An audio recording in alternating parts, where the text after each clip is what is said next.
Hi friends, धोड़का education society संचालित Shrimati ID Shah arts और Shrimati VD Shah commerce कॉलेजना अर्थशास्त्र विभाग द्वारा चालता आ ऑनलाइन वीडियो लेक्चर सीरीज में हूँ डॉक्टर बलभद्रसिंह मंडोरा आप सौનું हार्दिक स्वागत करूँ छूं। मित्रों, आज આપણે વાત કરવાના છીએ ખાનગીકરણના લાભાલાભની।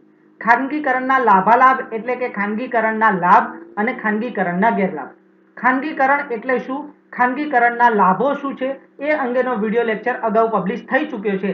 આજે આપણે ખાનગીકરણના ગેરલાભોની ચર્ચા કરવા માટે જઈ રહ્યા છીએ। પરંતુ એ ચર્ચા કર્યા પહેલા જે વિદ્યાર્થી મિત્રો અથવા તો જે દર્શકો આ અમારી YouTube ચેનલ ઉપર નવા હોય તો અમારી આ YouTube ચેનલને સબસ્ક્રાઇબ કરો, જેથી કરીને અમે જે કંઈ નવા વિડિયો લેક્ચર અપલોડ કરીએ એની માહિતી આપ લોકોને પહોંચી વળે। તો આજે આપણે વાત કરીશું ખાનગીકરણના ગેરલાભોની, પરંતુ એ પહેલા આગામી લેક્ચરમાં આપણે જે ખાનગીકરણના લાભોની જે ચર્ચા કરી છે એના ઉપર એક ઝલક નાખી જોઈએ।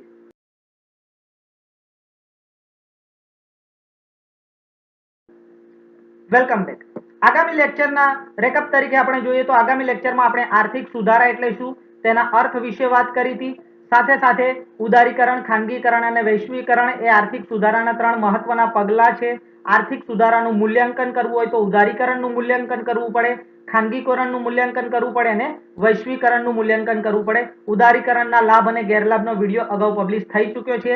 આજે આપણે ખાનગીકરણના ગેરલાભોની વાત કરવાના છીએ, પરંતુ ખાનગીકરણના લાભોનો જે અગાઉનો જે વિડિયો છે એના ઉપર નજર નાખીએ તો ખાનગીકરણનો અર્થ પણ આપણે સમજી ચૂક્યા હતા ગયા લેક્ચરમાં। ખાનગીકરણના લાભમાં આપણે એક, સરકારને મૂડી પરત થવી, નંબર 2 સરકારના હસ્તક્ષેપમાં ઘટાડો, નંબર 3 કાર્યક્ષમતામાં સુધારો, નંબર 4 વધતી હરીફાઈના લાભો, નંબર 5 ઉત્પાદનના એકમોની સંખ્યામાં વધારો, નંબર 6 ઉત્પાદનના સાધનોનો સંપૂર્ણ ઉપયોગ, નંબર 7 વૈજ્ઞાનિક સંચાલન, નંબર 8 ઉત્પાદનમાં રાજકીય હસ્તક્ષેપનો ઘટાડો, 9 વસ્તુ અને સેવાની ગુણવત્તામાં સુધારો, 10 મજૂર મંડળના ઝઘડાઓનો અંત, 11 અમલદારશાહીનો અંત અને 12 વ્યક્તિગત સ્વાતંત્ર્યનો લાભ।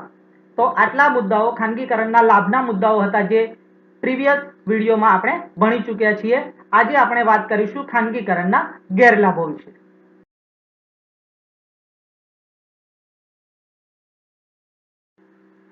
Welcome back. ખાનગીકરણ એ 1991 માં જે આર્થિક સુધારા અમલમાં મૂકવામાં આવ્યા તેનો એક મહત્વનો ભાગ છે।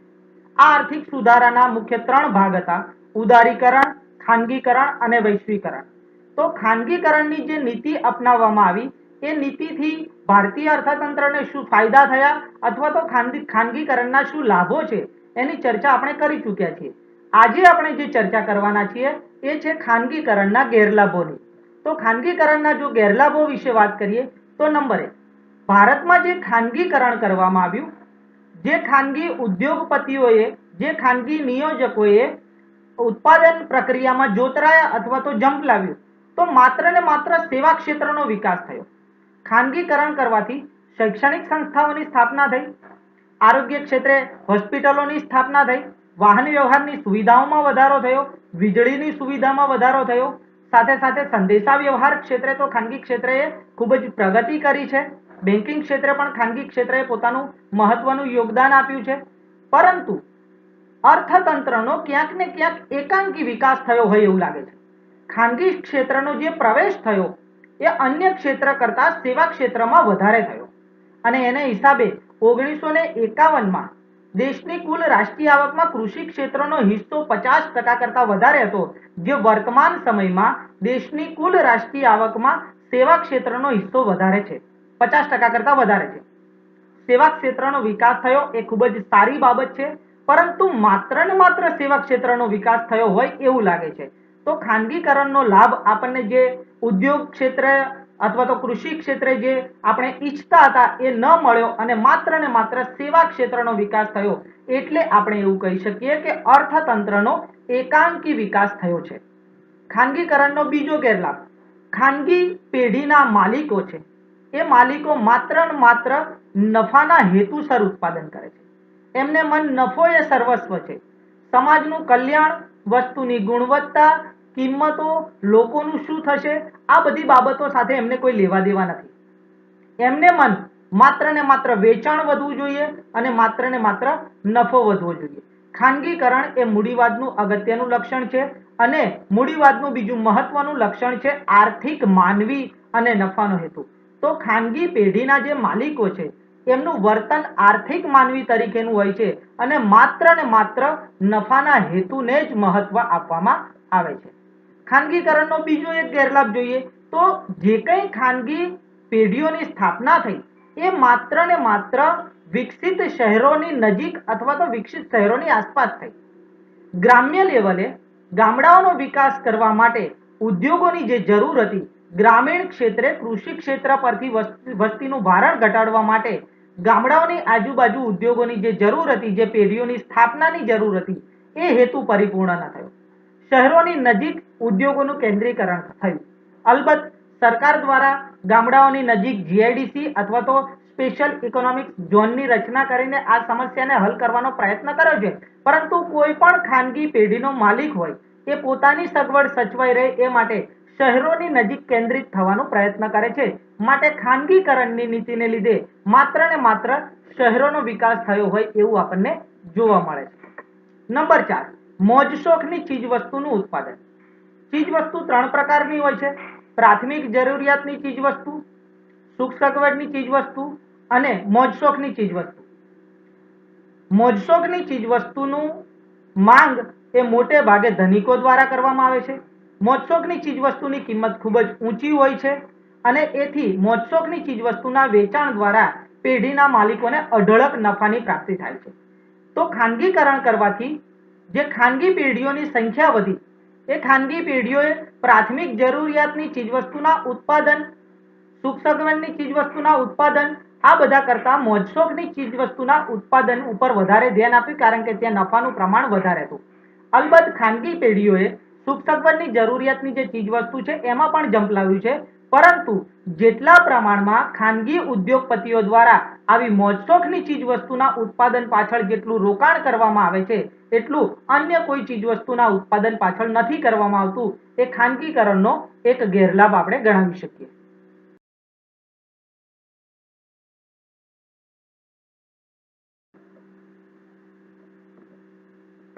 નંબર 5, ઇજારાશાહી અને ઊંચી કિંમતો. ખાનગી પેઢીઓની સંખ્યા વધી છે, પરંતુ ક્યાંક ને ક્યાંક આ પેઢીઓએ પેટન્ટના અધિકારો, કોપીરાઇટના અધિકારો કે પછી જૂથબંધી કરીને ઇજારો ઊભો કરવાનો પ્રયત્ન કર્યો છે. આપણે માત્ર ને માત્ર ટેલિકમ્યુનિકેશન ક્ષેત્રે, સંદેશા વ્યવહારના ક્ષેત્રે મોબાઈલ રિચાર્જના ભાવોનું ઉદાહરણ લઈએ તો લગભગ તમામ પ્રકારની જે પેઢીઓ છે એ તમામ પ્રકારની પેઢીઓના રિચાર્જની કિંમત લગભગ એક સરખી જોવા મળે છે. એટલો બધો ઇજારો છે કે દુનિયાના દેશોમાં 30 દિવસનો મહિનો હોય છે, પરંતુ આપણે મહિનાનું રિચાર્જ કરાવીએ મોબાઈલનું, ઇન્ટરનેટનું કે કોઈ પણ, તો એમાં 28 દિવસ સુધીનો ટોક ટાઈમ કે ઇન્ટરનેટ સેવાઓ આપણને પ્રાપ્ત થાય છે. તો આ રીતે ઇજારાશાહી ઊભી કરીને ગ્રાહકોનું શોષણ કરવામાં આવે છે. સાથે સાથે ગ્રાહકો પાસેથી ઊંચી કિંમતો વસૂલ કરવામાં આવે છે, જે ખાનગીકરણનો એક મોટો ગેરલાભ આપણે ગણાવી શકીએ. નંબર 6, સામાજિક કલ્યાણની ભાવનાનો અભાવ. જ્યારે સરકાર દ્વારા જાહેર સાહસોની સ્થાપના કરવામાં આવે છે ત્યારે એમાં સામાજિક કલ્યાણની ભાવના જોવા મળે છે.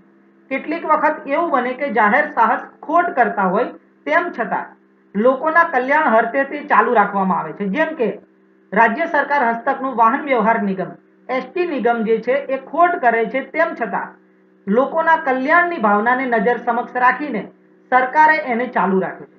આ જ વસ્તુ જો ખાનગી ક્ષેત્રમાં હોય તો ખાનગી ક્ષેત્રનો મુખ્ય હેતુ નફાનો છે. જ્યાં તેમને નફો મળશે ત્યાં ઉત્પાદન પ્રવૃત્તિને ચાલુ રાખશે, જ્યાં નફો નહીં મળે ત્યાં ઉત્પાદન પ્રવૃત્તિને બંધ કરી દેશે.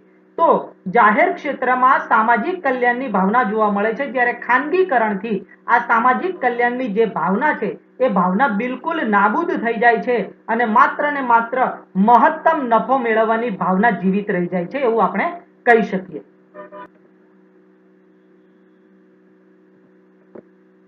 અસમાનતામાં વધારો. સરકારે મોટાભાગના ઉત્પાદનના ક્ષેત્રોમાં ખાનગી ક્ષેત્રને પ્રવેશવાની છૂટ આપી, પરંતુ આ ખાનગી ક્ષેત્ર એ મુઠ્ઠીભર ઉદ્યોગપતિઓના હાથમાં સપડાઈ ગયું અથવા તો પકડાઈ ગયું હોય અથવા તો એના સકંજામાં આવી ગયું હોય એવું લાગે છે. મુઠ્ઠીભર મૂડીપતિઓ મોટા મજૂર વર્ગનું શોષણ કરે છે, ગ્રાહકોનું શોષણ કરે છે, ઉત્પાદનના સાધનોના માલિકોનું શોષણ કરે છે અને ખાનગીકરણને લીધે આ મુઠ્ઠીભર જે ધનિકો છે એ વધારે ધનિક બનતા જાય છે અને સામે પક્ષે કામદારો, ગરીબો, જે સમાજની જનતા છે એ જનતા એ વધારે પડતી ગરીબીમાં સપડાઈ જતી હોય એવું લાગે છે. ખાનગીકરણને લીધે ધનિકો વધારે ધનિક બને છે અને ગરીબો વધારે ગરીબ બનતા હોય એવું આપણને જોવા મળે છે. એટલે ખાનગીકરણની નીતિ એ અસમાનતામાં વધારો કરતી નીતિ છે એવું આપણે અહીંયા કહી શકીએ. બેકારીમાં વધારો. ખાનગી ક્ષેત્રે ઉત્પાદન પેઢીના માલિકો મૂડીપ્રધાન ઉત્પાદન પદ્ધતિ વડે ઝડપી અને વધારે ઉત્પાદન થાય અને ઓછા ખર્ચે ઉત્પાદન થાય એ પ્રકારનું વલણ ધરાવતા જોવા મળે છે. તેથી શ્રમિકોને છૂટા કરવામાં આવે છે અને શ્રમિકોની જગ્યાએ યંત્રો લાવવામાં આવે છે. સાથે સાથે જે બિનકુશળ શ્રમિકો છે એમનું તો ખાનગીકરણમાં ક્યાંય સ્થાન જ નથી એવું આપણને લાગે છે. ભારત જેવા દેશમાં જ્યારે વસ્તી વિસ્ફોટ થતો હોય, દેશની વસ્તીમાં આટલો બધો વધારો થતો હોય, ત્યારે ખાનગી ક્ષેત્રના વિકાસ દ્વારા રોજગારીમાં સર્જન થાય એવો આપણું જ્યારે હેતુ હોય, એવા સંજોગોમાં ખાનગી ક્ષેત્રના ઉદ્યોગપતિઓ અને પેઢીઓના માલિકો દ્વારા જ્યારે નફાના હેતુને ધ્યાનમાં રાખીને મૂડીપ્રધાન ઉત્પાદન પદ્ધતિથી ઉત્પાદન કરવામાં આવે ત્યારે ભારત જેવા દેશમાં બેકારીમાં વધારો થાય એ ખૂબ જ સામાન્ય બાબત બની જાય છે અને ખાનગીકરણનો આ ગેરલાભ આપણે સહન કરવાનો વારો આવે છે.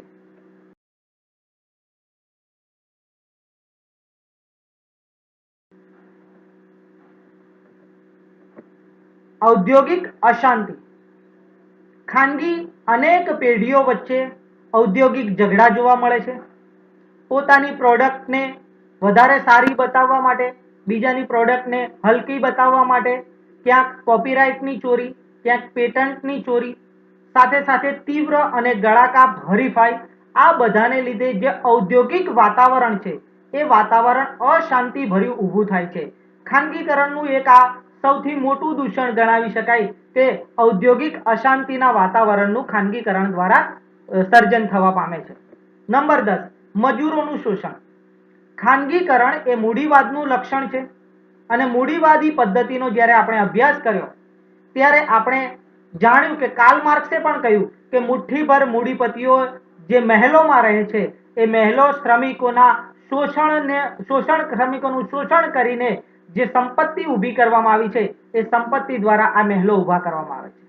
તો ખાનગી ક્ષેત્રના જે પેઢીના માલિકો છે એ શ્રમિકોને વધારે કામ કરાવે છે, વેતન ઓછું આપે છે, એમને જોખમીયુક્ત ધંધામાં રોકવામાં આવે છે અને એમને ઓછું વળતર આપીને વધારે કામ કરાવીને શ્રમિકોનું શોષણ કરે છે, મજૂરોનું શોષણ કરે છે. નંબર 11, ગળાકાપ હરીફાઈ. ખાનગી ક્ષેત્રમાં પોતાની ચીજ વસ્તુને શ્રેષ્ઠ સાબિત કરવા માટે, પોતાની ચીજ વસ્તુ કે સેવાઓનું વેચાણ કરવા માટે હરીફાઈ કરવામાં આવે છે. હરીફાઈ જો તંદુરસ્ત હોય તો એ આદર્શ બજારની પરિસ્થિતિ કહેવામાં આવે છે અથવા તો એને માનવામાં આવે છે. પરંતુ આ હરીફાઈ જ્યારે ગળાકાપ બની જાય, આ હરીફાઈનો ભોગ ઘણા બધા નાના ઉદ્યોગપતિઓ બને, ઘણા બધા નાના નિયોજકો બને અને હરીફાઈ એટલી બધી તીવ્ર બની જાય કે કેટલાક ધંધા રોજગાર છીનવાઈ જાય, કેટલાક ઉદ્યોગપતિઓને બજારમાં ટકવું એમના અસ્તિત્વ માટે જોખમકારક ઊભું થાય ત્યારે ખાનગીકરણની આ હરીફાઈ એ લાભને બદલે આપણને નુકસાનકારક થતી હોય એવું લાગે છે. કર્મચારીઓના હિતોની ઉપેક્ષા. જાહેર ક્ષેત્રમાં જે કર્મચારીઓ કામ કરતા હોય તેમને પેન્શન ચૂકવવામાં આવે, તેમને પ્રોવિડન્ટ ફંડનો લાભ આપવામાં આવે. ખાનગી ક્ષેત્રમાં જે કર્મચારીઓ કામ કરતા હોય તેમને પેન્શનનો અધિકાર હોતો નથી, પ્રોવિડન્ટ ફંડનો અધિકાર હોય છે, પરંતુ ખાનગી ક્ષેત્રના જે પેઢીના માલિકો હોય છે એ હિસાબોમાં ગેરરીતિ કરે છે. ઘણા બધા કર્મચારીઓને ઓન પેપર બતાવતા નથી. આવા કર્મચારીઓનો અકસ્માત થાય અથવા તો અવસાન થાય તો તેમને થોડો ઘણો એમના પરિવારને લાલચ આપી કે બધું પતાવી દેવામાં આવે છે, તો અહીંયા કર્મચારીના જે હિતો છે એ હિતોની ઉપેક્ષા થાય છે. કર્મચારીના હિતોની રક્ષા થાય એ માટે સરકાર દ્વારા વિવિધ કાયદાઓ પણ ઘડવામાં આવે છે, પણ પ્રશ્ન એ છે કે કાયદાનો અમલ કેટલો થાય છે. નંબર 13, ઔદ્યોગિક મંદી. ખાનગી ક્ષેત્ર દ્વારા જે હરીફાઈનું વાતાવરણનું સર્જન કરવામાં આવે છે, આ હરીફાઈ જ્યારે ગળાકાપ બની જાય છે ત્યારે પોતાની પેઢીનું અસ્તિત્વ ટકાવી રાખવું ખૂબ જ મુશ્કેલ બને છે. પોતાની વસ્તુનું વેચાણ કરવા માટે નીચી કિંમતો અપનાવવામાં આવે છે. ગળાકાપ હરીફાઈમાં જો પેઢી પોતાની ચીજ વસ્તુની કિંમતમાં વધારો કરે તો એની અવેજી વસ્તુ સસ્તી મળવાને કારણે પેઢી લાંબે ગાળે માર્કેટમાંથી દૂર થવું પડે છે, અને જો પેઢી વસ્તુની કિંમતમાં ઘટાડો કરે તો તેને ખોટનો સામનો કરવામાં આવે છે.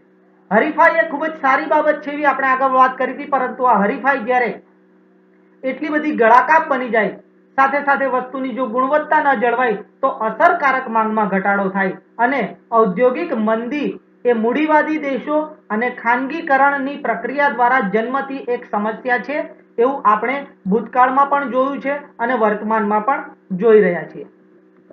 તો મિત્રો, અત્યાર સુધી આપણે જે ચર્ચા કરી એ ખાનગીકરણના ગેરલાભની ચર્ચા કરી. 1991ના જે આર્થિક સુધારા અમલમાં મૂકવામાં આવ્યા એના મહત્વના ભાગ તરીકે ખાનગીકરણના લાભોની ચર્ચા આપણે ગયા લેક્ચરમાં કરી હતી. ખાનગીકરણના ગેરલાભોની ચર્ચા આપણે આ લેક્ચરમાં કરી છે. હજુ સુધી જે દર્શકોએ આ ચેનલને સબસ્ક્રાઇબ ન કરી હોય તો સબસ્ક્રાઇબ કરી લો, જેથી અમારા આવનારા નવા વિડીયોના નોટિફિકેશન આપ લોકોને મળી રહે. સાથે સાથે આ વિડીયોને અંત સુધી જોયો, આપ સૌનો ખૂબ ખૂબ આભાર. આ વિડીયોમાં ફક્ત આટલું જ.